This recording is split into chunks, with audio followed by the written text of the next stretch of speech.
Oh boy, I installed a window. Just kidding, it's the tiny green screen, it's back. Say hello, tiny green screen. Hey, good morning, everybody. Reptile Room Tour 2018, summer 2018, that's why you're here. Very highly suggested, everybody's been yelling at me about it. Okay, let's get started.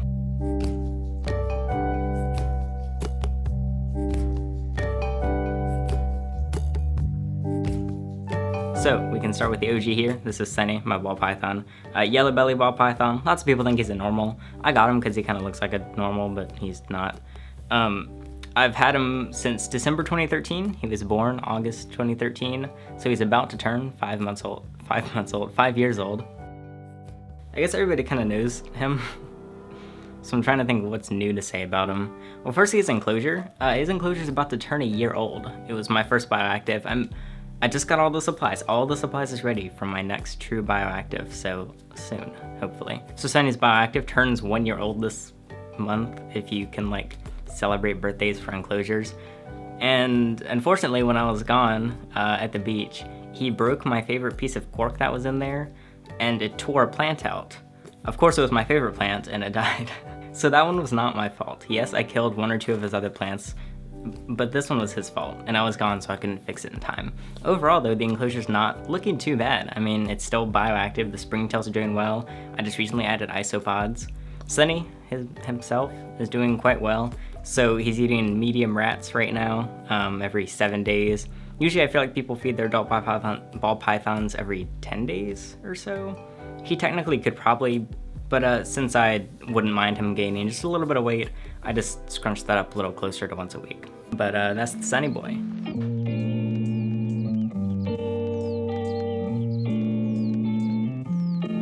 Next up, the Axolotl, who I unfortunately can't hold for the video. Either way, I think I'm kind of continually improving and learning as I keep it. This is my first aquatic animal, not animal, I've had like goldfish in the past, but that I won from the fair.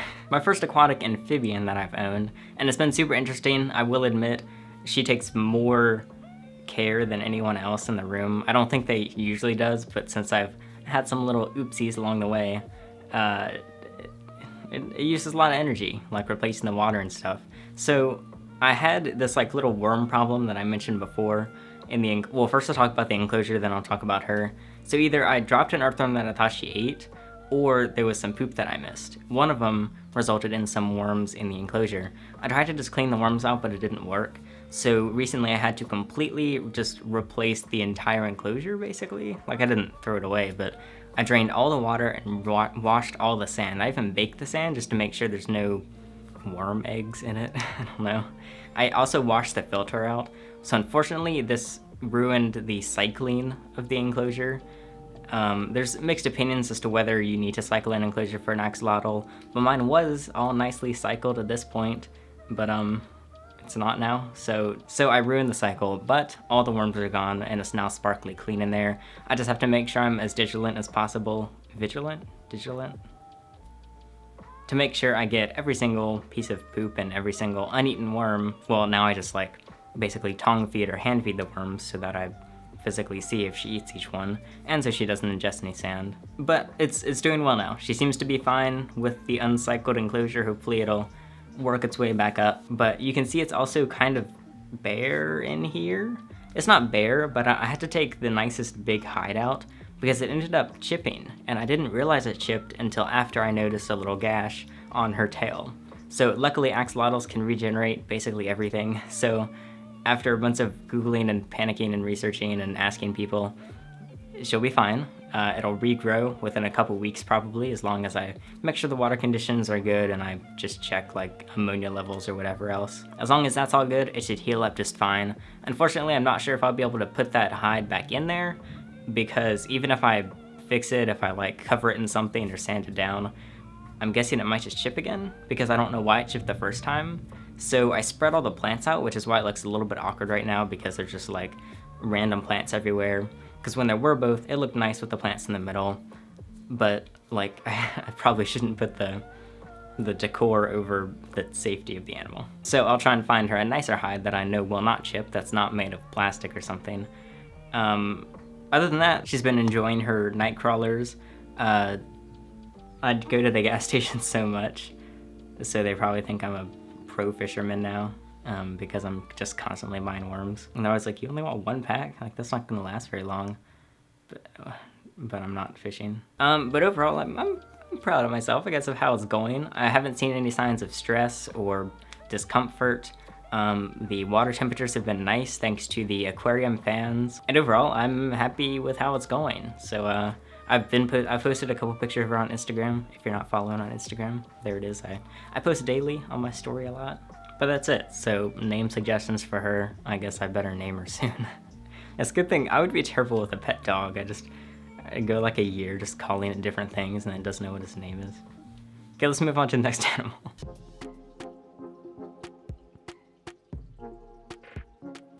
Next up, we can do the snapping turtle. I'm also just gonna leave it in there because it's not a big fan of handling. And I have to walk all the way to the reptile room, which is really far.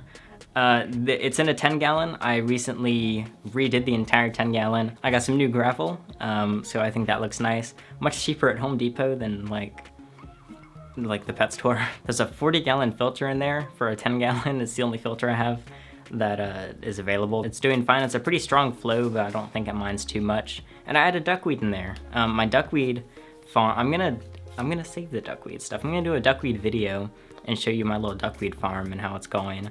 But I put my first little harvest in there. I only put a little bit because it'll regenerate pretty quickly. The snapping turtle does not eat it, so I'm guessing I'll have to start taking it out of there as it grows too much. Unlike like Franklin, who can eat duckweed. Speaking of food, the snapping turtle's eating pellets, shrimp, and just whatever insects I have lying around. I gave her some doobies today. She like eats anything. She recognizes when she's about to get fed. I can just put my hand over the enclosure and she is ready in that eating position. So I've had it for at least a year now, and it's like barely grown. Snapping turtles grow super slowly. I'm probably gonna be dead before it's full grown. Yeah, and then there's one measly little plant that I stole from the axolotl and put in there. So I wanted to see how a live plant would look and how the turtle reacts to it. It doesn't care about it. It kind of hides around, like under the duckweed. So I'll add some more plants. And then I have 2 10.0 UVBs in there. And I guess that's it. The green screen fell while I was gone. But more importantly, next up, we've got this mud-covered child. She was just playing in her water bowl, so she's covered in wet eco-earth, but that's fine. This is Harriet, the little box turtle. I've had her for quite a while. I feel like I want to say 2 years. And box turtles, they live basically forever, way over 100 years. So she's outlived me and all of you, and maybe your kids. But either way, she's grown a surprising amount to still be as young as she is. It took her like 6 months to gain a gram, and now she's gaining like 1 or 2 a month. So she's getting there, and she eats quite a bit. Her shell is finally starting to round out, like a box turtle should. Her front flap is still non-existent, because if you didn't know, box turtles, they can like completely close up and just put that hinge over their face, but she's still too tiny to do that. She can stick her head in, but it just sticks out a little bit. She never really needs to put her head away though, because she is so used to people now. So that's gonna be cool. As she grows, like, she's so used to humans. If you just go out in the woods and find some random adult box turtle, you're probably gonna be terrified. She has a crazy appetite. She eats like everything. I feed her mostly just a box turtle mix where you like put some pellets in, make it wet, mush it up and stuff. But she loves all sorts of things. I give her little bits of fruit like strawberries and carrots and stuff. She loves different types of insects. She will tear apart dooby roaches and sometimes waxworms, mealworms, every worm in existence. She just eats anything. If she was the size of a human, she could just take over the world. She would eat everyone. But there she is. She needs more videos just by herself. I don't know. She needs her an Instagram or something. Should I make her an Instagram? What if I made all my animals on Instagram? Actually, here's what you should do. Make a fan page. We're so dumb. If you made a fan page for your favorite animal of mine, I approve of that if you want to do that. There we go. That's Harriet, the tiny box turtle. Next up, we've got what's the newest animal in the room, the common boa constrictor. I didn't realize it until I just took her out. She's currently in shed, so I'll try and make this quick to not interrupt her too much. But she needs a nice little update. I've had her between 1 and 2 months now, and there's been a huge change. I will admit I haven't handled her in like 4 or 5 days. However, before that, I was handling her daily, and now I'll try and get back onto the daily train to make sure she stays comfortable and everything. So if people ask about a name, her name was Rosie. I might just keep that name because it's easier than coming up with one. You can leave a different name suggestion if you think there's something better. Can I help you? So yeah, if you didn't know, I picked her up from my old high school. It was some of the worst husbandry I've seen. But surprisingly, she's still alive. She's very fat, losing weight hopefully. I'm actually gonna weigh her hopefully today to see how well that's changed, and then I'll get her back on the feeding. But you shouldn't feed them every 7 or 10 days, so she's a bit meaty. But thankfully I've been trying to give her exercise. She's gone outside a few times because the weather's nice, just tootling around the yard. I just let her hang out in the room, like move around, do as she does as she pleases. But overall, I think it's going well. Much better than I expected, much more quickly than I expected. So the enclosure, we built that. It's 6 by 2 by 2 feet, I think. And then I put a hide in there for her. It's still very boring. I keep getting sidetracked and interrupted by so many different projects. Like, I was interrupted by the Savannah monitor setup because I had to work on her setup because I didn't know I was getting her. And I was interrupted by hers because I needed to update Franklin's because I got his new setup. And then Franklin interrupted the box turtle who I wanted to update next, but it's complicated. So basically what I'm trying to say is it's a slow-moving project for her, so it looks very boring in there, and there's no like decor or anything. It's pretty lame. So yeah. So now Sunny, he used to seem like some big snake, now he's like a teeny tiny boy, seeing her in comparison. So yeah, that's fun. But I mean, I don't know why I said fun as in like a sarcastic tone, because it really has been enjoyable and a cool experience. I'm glad we got to work this out with her. So hopefully we'll keep seeing her. Again, I've been putting her on Instagram quite a bit if you're not following there, so that's like the 3rd time I plugged Instagram in this video. But I just did 2 videos on her, so I don't need to go too in depth, and I'll go let her finish up her shed. Goodbye. Oh, also the green screen fell again. I need to put it back up. Oh yeah, people keep asking how the snakes smell, because I smell my snakes a lot. She smells like nothing. Like, you can't tell the difference. There's less smell than like air.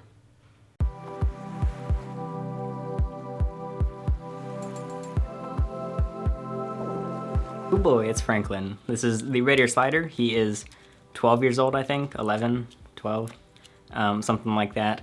He is an adult reindeer slider. I've had him for 1.5 years. And he's probably kind of a bit of a fan favorite on the channel, I guess, if you could call him that, if he'll calm down. He really does not like being handled. He does love exploring and everything. So if you didn't know, he used to...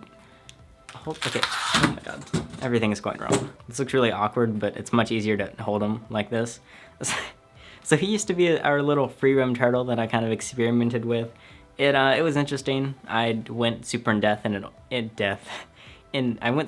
depth in an old video about that, and I no longer do it. He's now in his 170-gallon enclosure with about 150 gallons of water. I did a video on that too, and I added some new stuff to it. I got him a Cascade filter because his 40-gallon filter was not doing enough, obviously. And I added a bunch of river stone. I put on Instagram, let you choose the color and stuff like that. So again, follow on Instagram. I really like how it looks. People warned me it's gonna be harder to clean, but I think it'll be worth it. It's the first time I've used a canister. I asked for a bunch of suggestions on which one to get. I had no idea there were so many different types, but I went with the Pinplex, I think it was called. Now, the thing about the free roaming is he had shell rot when I originally got him because the original owners didn't really know what they were doing. And I healed that shell rot up, and then it kind of started to come back the more he free roamed. So I cut the free roaming off, healed his shell rot up again, and it's pretty much all good now. There's a teeny... Who is hammering? There's a teeny tiny bit right up on the front, but at the back, he's also shedding, so he shed some of his scoots off. That's all clear now, so that's nice to see. The other thing about him with the previous owners is he was living off just random scraps of food. I like to mention it, it's kind of funny / mostly sad. He was living off of, I was like, chicken scraps and Cheerios or something. That's all he was eating. She was like, yeah, just throw in a box of Cheerios, not the whole box, but I'd dump in a box of Cheerios and he'd love them. So it took me, when I first got him, it took me 2 weeks to get him to eat pellets. Yes, I used Cheerios to help move him over. That's something I didn't think I'd ever have to do with the turtle, but it worked. So he had never eaten any fruits or veggies. I would trick him into eating things like I would cut up collard greens really tiny and then mix them in with the pellets. He would eat the pellets, and then he would eat the collard greens, and he would immediately spit them out. So I tried that with over a dozen different types of things. I tried like 5 types of greens, 5 types of fruit, probably 5 types of other veggies.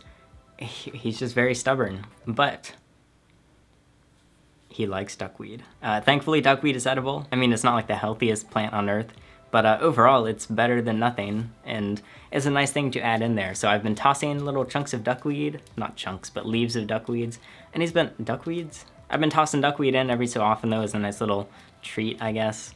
So it's not like his staple part of his diet, but he has it somewhat pretty often. I'm gonna drop you. And it's just amazing that there's finally a plant that he actually enjoys to eat. So he's not just on pellets and shrimp and occasional insects.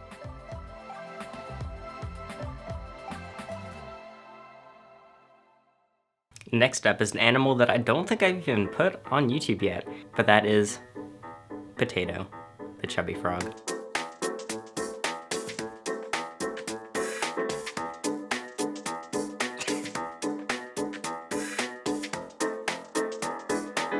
A chubby frog indeed, he is.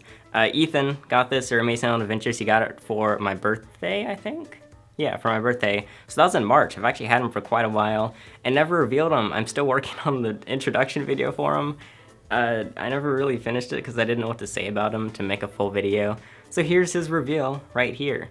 They are quite a fat frog. They're kind of reminiscent of Pac-Man frogs, sort of, but they're a bit more unique and not seen quite as often. The husbandry is not far off from Pac-Man frogs.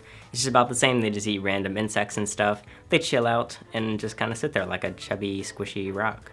I have a layer of eco-earth and my hands are wet right now. They're not the ideal species to be handling, so I'll try and make this quick too. But I'm upping my amphibian game just a little bit, because I really did not have any amphibians. I have the American toad, which I'll show you in a minute, and then I more recently got him and the axolotl. So I'm getting there with amphibians. It's more than just reptiles now. I also always obsess over orange in any reptile. I don't know why. So many of my animals have orange on them, and every time I see an animal at an expo, I love the banana ball pythons with orange colors in them, and like cave geckos have oranges. I don't know what it is about orange. It's my weakness. And he also has orange on him. It's more, I guess it's not really orange. It's more bronze or brown, I guess, but let's just pretend it's orange. He's got such a tiny face in comparison to his body. He can't actually eat very large meals. Like, he can't just eat a adult mouse right now because his mouth is just so small it just won't fit. So he has to eat more of smaller insects. Compared to Pac-Man frogs, who could just eat like a couple very large insects. He's the opposite. He has to eat more smaller ones.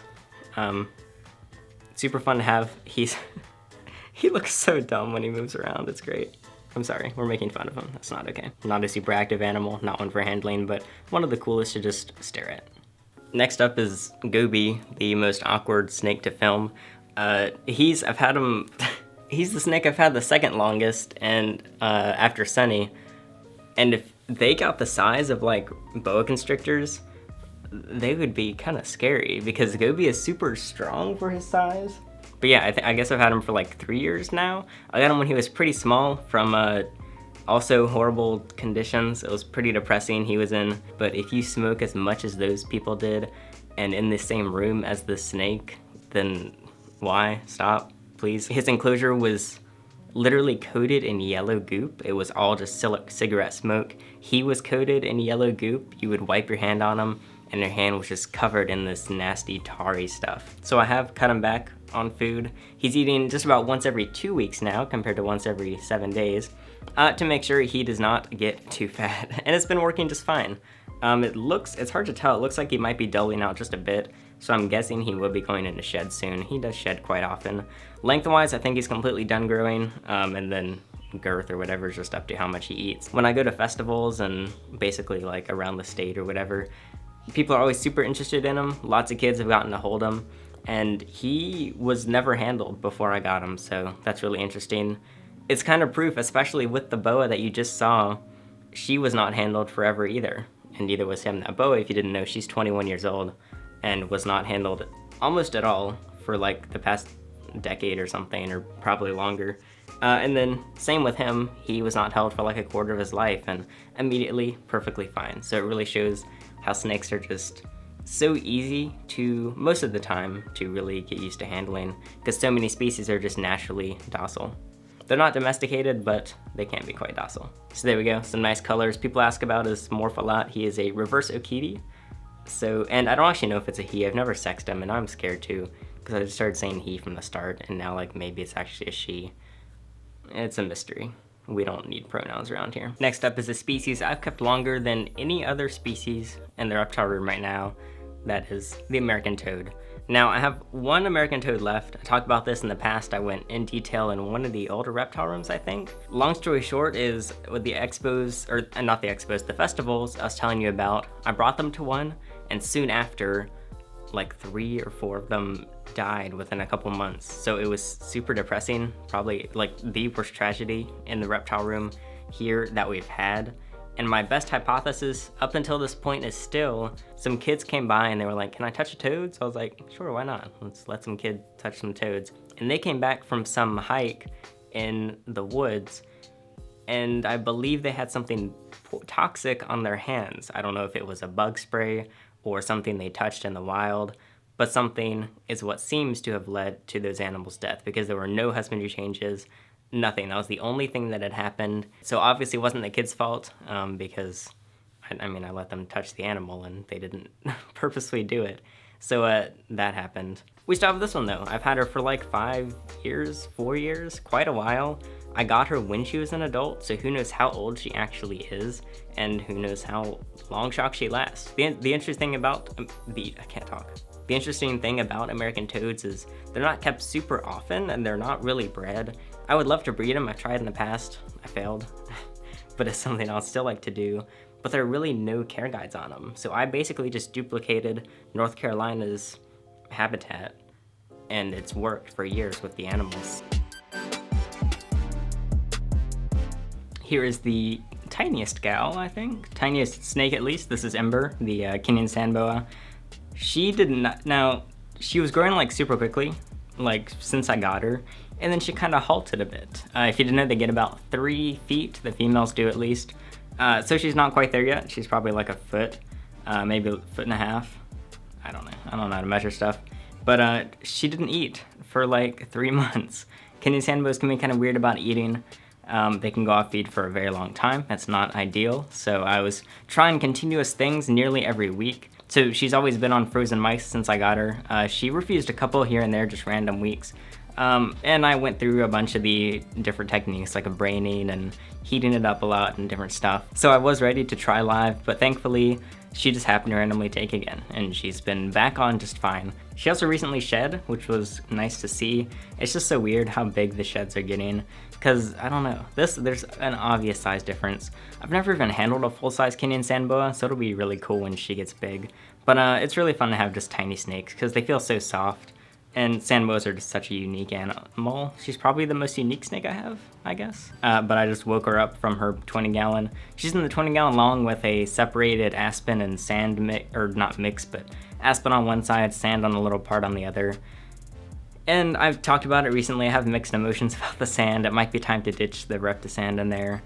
Thankfully, it stayed mostly separated. I have to kind of push it over. But I feed her all the way over on the aspen side. And I wouldn't be surprised if that added to part of the reason that she wasn't eating, because I would have to physically move her to the aspen. I added sand originally because it's just a lot different texture. It can kind of be a nice way to give them some more enrichment or whatever, so she can explore that. And honestly, she doesn't use the sand a ton. I have like a third sand and like 3/4 aspen. The heat mat is under both, so she can be hot in the sand or cool in the sand, or hot in the aspen or cool in the aspen, just depending on where she wants to go in the gradient. And she's really not in the sand that often, so I wouldn't feel bad about taking that out, just to decrease that risk of impaction to a true 0, because then I wouldn't have to move her. I don't move her out of the enclosure, I just move her away on the aspen side, but ideally, you don't have to touch your animal right before you feed it, specifically your snakes, because they might not take and it might stress them out or freak them out a bit. So the sand is still in there for now, but next time you see it, maybe it'll be gone, I don't know. We'll see, time will tell. Next up, we've got Smokey, the other ball python. He is much younger. He was born January 2017, 2016? I can't remember now. And he's been growing, probably 2017 based on his size, but he's been growing super quickly. Although he is still obviously much smaller than an adult ball python, He has also never refused a meal, surprisingly, because ball pythons tend to be a little bit pickier sometimes, but he's made it through a full year cycle and never refused, so that's pretty cool. He is on adult mice right now, but I'm probably going to go try and switch him over to rats soon. He arguably has the most beautiful patterning in the reptile room. He is a Mojave yellow belly ball python, so Sunny's a yellow belly. He has some Mojave in him. It's going to be really cool when they're both adults to just have two huge snakes like that. Not huge, but you know what I mean. You can see he is a bit more shy, like Sunny moves around no problem. If I put him like on the desk or whatever, he'll just move around like so. It might also be the lights in here. He tends to hide his head a bit more when he is out, so not a huge deal though. He's really quite comfortable. I'm hoping to kind of do another version of Sunny's enclosure with him once he is bigger. So that'd be cool. We could have like little twin bioactive enclosures. Hopefully his will be nicer though, because I will have learned more about bioactivity by then. He's also a rehome. It was, I think, kind of like a subscriber. I don't know if he still watches my videos, but he decided that snakes just weren't really for him. So it's always interesting. Like, I could never imagine not wanting a snake, but at the same time, there's plenty of animals that I'm just like, I might enjoy but might not. So I think it's really important that people follow what he did. He realized that it wasn't for him. He responsibly found a new home for it. I'd like more people to follow in his footsteps if there's an animal that you're just not really feeling. This is Goldie. He's so bright that the camera is not picking his colors up, so we're gonna have to go like that for a minute just so you can actually see him. He's the second reptile that I had ever bought. He is a sunglow temporal albino patternless orange giant leopard gecko. Well, he was sold to me as a giant, 50% super giant possibility. He's not that much bigger than your average gecko, and he's smaller than like some of them. So is he actually a giant? It's hard to tell, but there's that. He's one that's kind of like just always annoyed and he just wants to do his own thing. Someone gave me this gecko leash, so I put him in it just to see what it was like and posted a picture on Instagram. You can just see how much he hates it. And his face, so I'm not gonna use that anymore. I don't suggest using a leash with your gecko, but now I've tried it and confirmed that it's pretty dumb. But yeah, he's got that pretty cool looking tail. He's got lots of whites and browns there. His face, he has those little green on his eyes. His colors have stayed very consistent since I got him too. And he has that little spot in the middle. A couple people actually thought that was like a burn or something, but no, it's just a little white and brown spot in the middle of his back. So he's just got lots of weird little markings all over. We've rehomed like 8 geckos or something, 8 leopard geckos, and then also things like crested geckos. It just confirms how much I love leopard geckos, like ball pythons. They're like the two most basic and boring species, but ball pythons and leopard geckos never get uninteresting to me. I will happily hang out and have as many of them as I can possibly have. So that's Goldie, my only leopard gecko right now, actually. And he is not a rehome or anything. He's a permanent resident. I'm only showing you the permanent ones that I am keeping for myself and have been keeping, a lot of which for years. This is Olive, the blue-tongued skink. I've had her since 2014. Her enclosure is kind of just the same old. It's a 40-gallon with eco earth, cypress mulch, and sphagnum moss. I have a heat mat and a heat lamp on her because there's argument over whether blue tongues should bask or get heating from beneath. So I give her both and she uses both.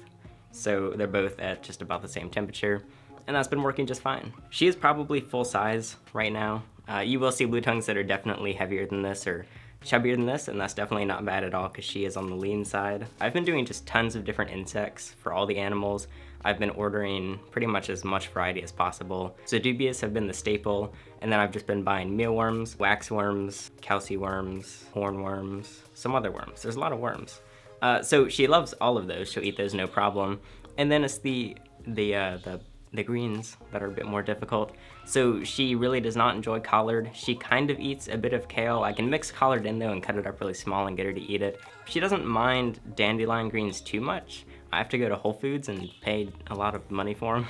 But that's okay because she does eat those a bit more often. In blue-tongued skinks, it's interesting. They seem to be really gaining popularity. Everybody's kind of looking for them, but according to the emails and messages I get, they're quite hard to find, and they're not super cheap. It'll be interesting to see if their price actually goes down over time. My guess is the price is not going to go down because they're one of the more difficult animals to breed. So there's Olive, the blue-tongued skink, just chilling and doing her thing. here is, now I've said this multiple times, but I think this is another favorite of the community. This is Shadow, the black red snake.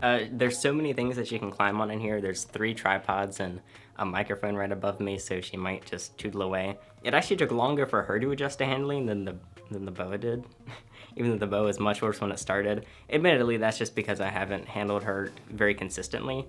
Overall, she really just, rarely musks. She seems to musk on other people more than me. I don't know why. They are quite similar to corn snakes. In fact, I just have the exact same husbandry for her as I do for my corn snake. They're from the same area, and actually, they're just about the same size. They eat the same thing. She eats adult mice right now. She could probably take something a little bigger, but adult mice have been keeping her a nice and consistent weight that I'm happy with and that I think is good. She has slowed down with growth. She was definitely smaller when I got her. And rat snakes, they range in size so much from like just a few feet to like this length of a boa. So there's a lot of variety. I'm guessing she'll stay smaller, kind of like closer to this size, but who knows how much she'll continue to grow. And finally, I think this is the last animal. Hopefully we didn't miss anyone. That is the Savannah monitor. It's been so long since you saw her in a video. Now I'm going to be somewhat brief because I want my next video to be a full update on her and how she's been doing, because there's a ton to talk about with my experiences, how she's changed, how she was, and all this different stuff. So I'll still give you a bit of info here, but watch out for that next video or whenever it comes out. So she was not handleable at all when I got her. I think I got her in October or something. And when I got her, we were in a rental home, so there wasn't space in my room.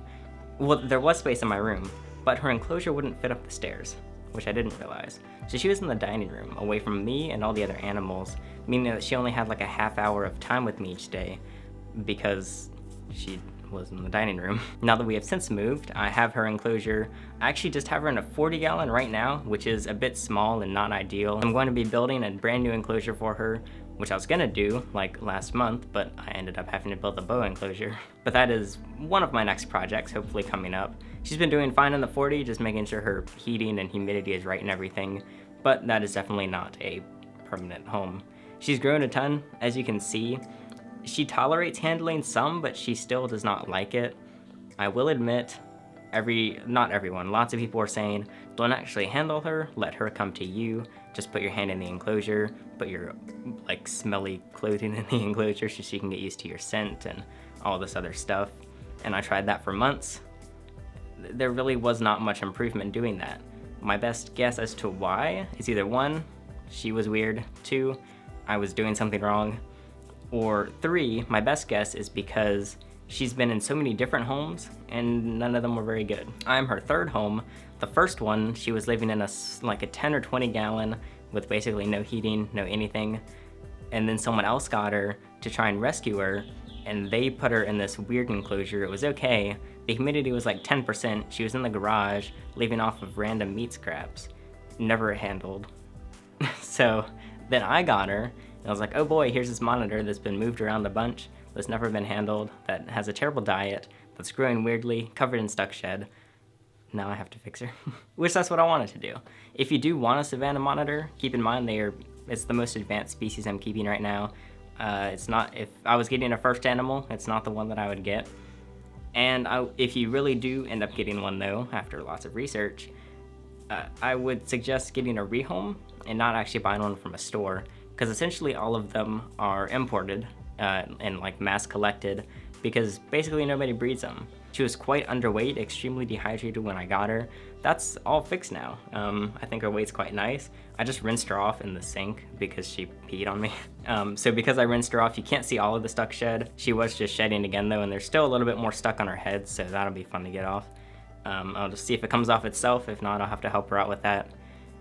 Oh, I forgot to even finish my other statement. So I was saying how she's been in so many different homes, and just like putting my hand in the enclosure has not been working. So I pretty much just had to ignore that advice and just start basically handling her. She definitely didn't like it at first. There have been lots of bites and scratches and everything and hissing. And the problem is a lot of people say that they'll just never get used to you. They'll just always do that. But it's been going quite well for me. I completely understand how that might be the case based on a lot of other people's experience with them. But for me, definitely the most effective thing to do is just handling her and getting her used to it. So far so good. She's been staying in place. She jumped out of my hands a few times, but she's definitely constantly improving. So there's plenty of other stuff to talk about with her, but I'll save that for her next update video, which will hopefully be out within a week or two. Well, that concludes the reptile room tour of all of my personal animals. I didn't even get time really to show you the animals that we have with Emerald Scales or emeraldscales.com, including the rescues and rehomes and animals for sale that are bred.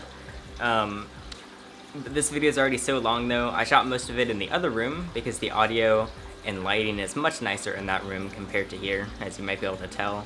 But this does sometimes look nicer, so maybe I should shoot more in here. So yeah, this is one of the beardies that we have. He already sold actually, so you can see what's available at emeraldscales.com. We ship to anywhere in the USA, and we can do local pickups if you're in the North Carolina Triangle area. Right now we have very few animals actually. There's just a couple over on that shelf, including a ball python, 2 crested geckos, and another little bearded dragon, which is also already sold. Hopefully you enjoyed just seeing my personal stuff and some of the projects going on. More to come, as always. That concludes this reptile room video. I'm Alex, and thanks for watching.